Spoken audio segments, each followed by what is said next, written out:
سن باد لے رہا ہوتا ہے وہ بھی سکون انجوائے کر رہا ہوتا ہے. سکون کے ساتھ تو تعلق ہی نہیں ہے, ٹھیک ہے. ہاں علمی سکون کہ آپ کا ذہن سیٹسفائی ہو کہ میں جو کچھ کر رہا ہوں یہ ٹھیک ہے, یہ گورے کو نہیں ملے گا, یہ قبر کے پجاری کو بھی نہیں ملے گا, یہ صرف اس کو ملے گا جس کے پاس دلائل ہوں گے کہ میں کتاب و سنت کے اوپر چل رہا ہوں کہ نہیں. اسی لیے میں کہتا ہوں کہ اپنی اپروچ کو آپ علمی اپروچ رکھیں, جذباتی نہ رکھیں. اور وہ غامدی صاحب کا جملہ مجھے بڑا پسند ہے کہ انہوں نے کہا کہ عبادت کرو تو صرف اللہ کی, اور عقیدت رکھو تو صرف محمد رسول اللہ سے. اور آیت ہے سورۃ النجم میں, یہ زبردست ہے. اللہ تعالیٰ فرماتا ہے نیک لوگوں کے بارے میں, الذین یجتنبون کبائر الاثم, وہ لوگ جو بڑے بڑے گناہوں سے بچتے ہیں, والفواحش, اور بے حیائی کے کاموں سے, الا اللمم, ہاں اگر کبھی کبھار کوئی چھوٹا معاملہ ہو جائے, الا اللمم کو اللہ نے بھی چھوڑ دیا ہے, بڑے گناہوں سے بچو. ان ربک واسع المغفرہ, بے شک تیرا رب وسعت والا ہے مغفرت کے اعتبار سے. ہوا اعلم بکم, وہ تو تمہیں اس وقت سے جانتا ہے, اذا انشأکم من الارض, جب تم زمین سے اگے تھے. ہائے ہائے ہائے, انسان بھی زمین سے اگا ہے, کیونکہ انسان جس منی کے قطرے کی پیداوار ہے, وہ منی کیسے تیار ہوتی ہے؟ اس خوراک سے جو زمین سے نکلتی ہے. ادھر تک اللہ تعالیٰ نے بات کی ہے. وَإِذَا أَنْتُمْ أَجِنَّةٌ فِي بُطُونِ أُمَّهَاتِكُمْ, اور جب تم ایک چھوٹے سے ایمبریو اور جنین کی شکل میں ماں کے پیٹ میں ہوتے ہو, وہ تو اس وقت سے تمہیں جانتا ہے. فَلَا تُزَكُّوا أَنفُسَكُمْ, تو مت کہا کرو میں بڑا پرہیزگار ہوں. هُوَ أَعْلَمُ بِمَنِ اتَّقَىٰ, اسے خوب معلوم ہے کہ کون کتنا پرہیزگار ہے. اور جو خدا آپ کو زمین سے اگتے وقت سے, اس ایمبریو سے لے کر پیدا ہونے تک اور مرتے دم تک جانتا ہے, اس سے کوئی چیز چھپی ہوئی ہے. تو اس میں بھی آیا کہ لمم, جو چھوٹی موٹی چیزیں وہ اللہ تعالیٰ معاف کر دے گا, لیکن بڑے بڑے گناہوں سے بچنا ہوگا. اور ایک اور میں کریٹیکل آیت بتا دوں, یہ تو کہتے ہیں نا جناب وہ توبہ بس کر لیجیے, خالی کھلی توبہ نہیں ہونی چاہیے. اللہ تعالیٰ خالی کھلی توبہ کو نہیں مانتا. یہ سورہ نساء کے اندر ہی مسئلہ نمبر میرا 18 ہے, اور وہ بائی چانس آیت نمبر بھی 18 ہے, گناہ کبیرہ اور توبہ کا بیان. اللہ تعالیٰ فرماتا ہے انما التوبۃ علی اللہ, اللہ کے ذمہ ہے ایسے لوگوں کی توبہ کو قبول کرنا, للذین یعملون السوء بجہالۃ, جو کوئی نادانی میں گناہ کر بیٹھے, ثم یتوبون من قریب, اور پھر فوراً ہی توبہ کر لیں, اس کو تو میں معاف کر دوں گا. فاولئک یتوب اللہ علیہم, ایسے پر اللہ تعالیٰ رجوع فرمائے گا توبہ کے ساتھ. وکان اللہ علیما حکیما, اور اللہ تعالیٰ علم والا حکمت والا ہے. ولیست التوبۃ, اور اس کی تو کوئی توبہ نہیں ہے, للذین یعملون السیئات, جو کہ برے اعمال کرتے ہیں, حتی اذا حضر احدهم الموت, یہاں تک کہ ان میں سے کسی کے موت کا وقت قریب آتا ہے, قال انی تبت الآن, تو کہتا ہے اللہ میں اب توبہ کرتا ہوں. یعنی موت کے وقت اگر کوئی توبہ کرتا ہے وہ توبہ نہیں ہے. وہ جامعہ ترمذی میں حدیث ہے نا کہ موت کے غرغرے سے پہلے توبہ ہے, نزع کا وقت آنے سے پہلے. اس وقت تو فرعون نے بھی کہہ دیا تھا کہ میں رب موسیٰ اور ہارون پر ایمان لاتا ہوں, تو اللہ تعالیٰ نے کیا فرمایا تھا, الآن, اب ایمان لے کر آیا, اب تو کوئی فائدہ نہیں. وَلَلَّذِينَ يَمُوتُونَ وَهُمْ كُفَّارٌ, نہ ان لوگوں کی توبہ قبول ہوگی جو کفر کی حالت میں دنیا سے چلے گئے. اولئک اعتدنا لهم عذابا الیما, ایسے لوگوں کے لیے اللہ تعالیٰ نے دردناک عذاب تیار کر رکھا ہے. اب رہ گئے یہ گناہ آٹومیٹکلی کیسے نیکیوں سے معاف ہوتے ہیں, اس کا ذکر بھی اللہ تعالیٰ نے سورہ ہود کے اندر کیا ہے. سورہ ہود کے اندر 114 نمبر غالباً آیت ہے, ہاں یہ, اعوذ باللہ من الشیطان الرجیم. وَأَقِمِ الصَّلَاةَ طَرَفَيِ النَّهَارِ, نماز کو قائم رکھو دن کے دونوں سروں پہ, یعنی ادھر سے آپ فجر کہہ لیں اور ادھر سے مغرب اور عشاء.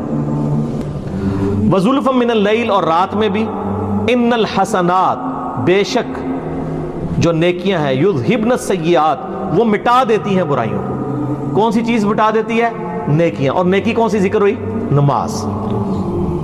ذالک ذکرى للذاکرین, یہ نصیحت ہے ان لوگوں کے لیے جو نصیحت قبول کرنے والے ہیں. اس آیت کے کانٹیکسٹ میں ایک بڑی زبردست حدیث ہے جو بخاری اور مسلم دونوں میں ہے.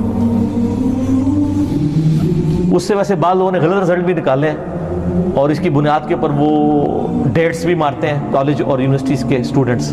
میرا مسئلہ نمبر 106 بہت پہلے ریکارڈ ہے, آج میں اس ڈیٹیل میں نہیں جاؤں گا. میرا یوٹیوب پہ ایک کلپ ہے ویلنٹائن ڈے کے اوپر, اس میں نے 17 حدیث بخاری اور مسلم سے بد نگاہی اور اس سے ریلیٹڈ بیان کی تھی, میں آج سکپ کرتا ہوں. بہرحال بخاری مسلم میں ایک حدیث ہے, ایک صحابی نے کہا یا رسول اللہ صلی اللہ علیہ وآلہ وسلم آج یعنی مدینے کے کنارے پر میں نے ایک عورت کو گلے لگا لیا, نامحرم عورت کو, لیکن میں نے اس کے ساتھ وہ ایکسٹریم تعلق قائم نہیں کیا, باقی سب کچھ کیا, تو مجھے پاک کر دے. تو آپ صلی اللہ علیہ وآلہ وسلم نے فرمایا نماز پڑھو, اللہ تعالیٰ یہ گناہ معاف کر دے گا. اور پھر آپ نے یہ سورہ ہود کی آیت نمبر 114 تلاوت کی کہ نماز کو قائم رکھو دن کے دونوں کناروں کے اوپر, رات کے اوقات میں بھی, بے شک نیکیاں برائیوں کو مٹا دیتی ہیں. لیکن یہ اس صورت میں جب ایک آدھ دفعہ غلطی ہوگی, اس پہ بھی اجماع امت ہے کہ چھوٹے گناہوں کو چھوٹا سمجھ کے بار بار کرنا یہ خود گناہ کبیرہ اور بغاوت ہے. اس سے ایک واقعہ ورنہ چھوڑ دیا. اگر وہ حضور کو اس وقت یہ کہتا ہے یا رسول اللہ صلی اللہ علیہ وسلم ابھی تو معاف کروا لے تو میں پھر جا کے کراں گا, تو پھر آپ کا کیا خیال, آگے سے فتویٰ کیا آتا؟ ٹھیک ہے, تو غلطی ہو گئی فوراً رجوع لائیں. بخاری مسلم دونوں میں حدیث موجود ہے, آپ صلی اللہ علیہ وآلہ وسلم نے فرمایا بتاؤ اگر کسی کے گھر کے آگے سے نہر بہتی ہو, اس میں 5 دفعہ غسل کرے, اس کے جسم سے کوئی میل اس میں باقی رہ جائے گا؟ صحابہ نے کہا نہیں. تو فرمایا 5 نمازوں کی مثال ایسی ہی ہے. حتیٰ کہ صحیح مسلم میں ایک حدیث ہے کہ اگر بڑے بڑے گناہوں سے بچا جائے تو ایک نماز سے دوسری نماز, ایک جمعے سے دوسرا جمعہ, اور ایک رمضان سے دوسرا رمضان درمیان کے سارے گناہوں کا کفارہ بن جائے گا. آپ کو کہ میں رمضان میں نماز پڑھوں اور اگلے رمضان میں نہ, اس میں پہلے الفاظ ہیں کہ انجینئرنگ پہلے ہوئی ہے, اگر بڑے گناہوں سے بچا جائے تو نماز چھوڑنے سے بڑا گناہ کون سا ہے؟ صحیح مسلم میں 246 نمبر حدیث ہے انٹرنیشنل نمبر کے مطابق کتاب الایمان چیپٹر میں کہ بندے کے کفر اور اسلام کے درمیان فرق نماز ہے. وہ تو بہت بڑی عملاً کفر کی طرف لے جانے والی چیز ہے. ٹھیک ہے, سب سے بڑا گناہ نماز کو چھوڑنا ہے. تو ایک نماز سے دوسری نماز درمیان کے گناہوں کا کفارہ بن جاتا, ایون وہ تو